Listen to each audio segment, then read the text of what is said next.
और ये सारा अभी तो केवल जैसा बोलते हैं ना हिमशूल का चूड़ा मात्र है, तो केवल ये थोड़ा सा कण मात्र आया है।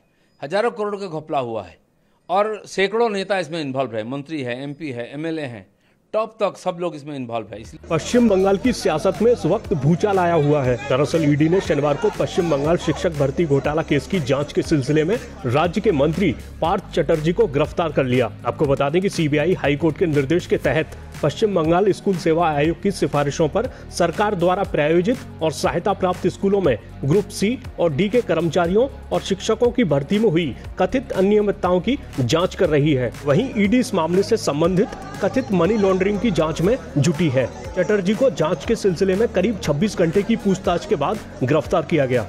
चटर्जी अभी उद्योग मंत्री हैं। ईडी के एक अधिकारी ने न्यूज एजेंसी पीटीआई को बताया कि चटर्जी पूछताछ में सहयोग नहीं कर रहे थे। इससे पहले ईडी ने शुक्रवार को कहा कि उसने कथित शिक्षक भर्ती घोटाले में चटर्जी की एक करीबी सहयोगी अर्पिता मुखर्जी के परिसरों पर छापेमारी में करीब 20 करोड़ रुपए की नकदी जब्त की है।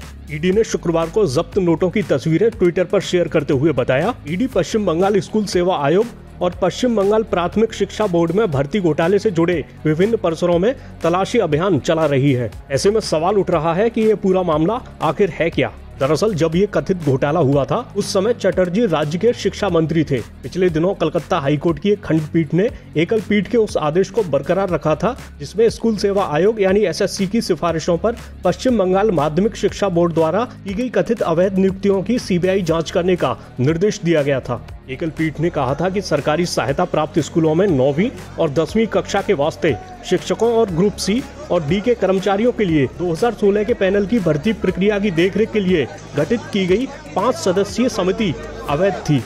अंग्रेजी अखबार इंडियन एक्सप्रेस के मुताबिक स्टेट लेवल सिलेक्शन टेस्ट के जरिए पश्चिम बंगाल में सरकारी स्कूलों में शिक्षकों की नियुक्ति के लिए 2014 में नोटिफिकेशन प्रकाशित हुआ था और भर्ती प्रक्रिया 2016 में शुरू हुई थी।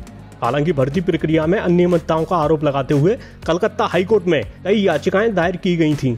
याचिकाकर्ताओं ने आरोप लगाया था कि कम अंक हासिल करने वाले कई परीक्षार्थियों को मेरिट लिस्ट में ऊंचा स्थान मिला था। ये भी आरोप थे कि कुछ ऐसे आवेदकों को भी नियुक्ति पत्र मिले थे जो मेरिट लिस्ट में नहीं थे।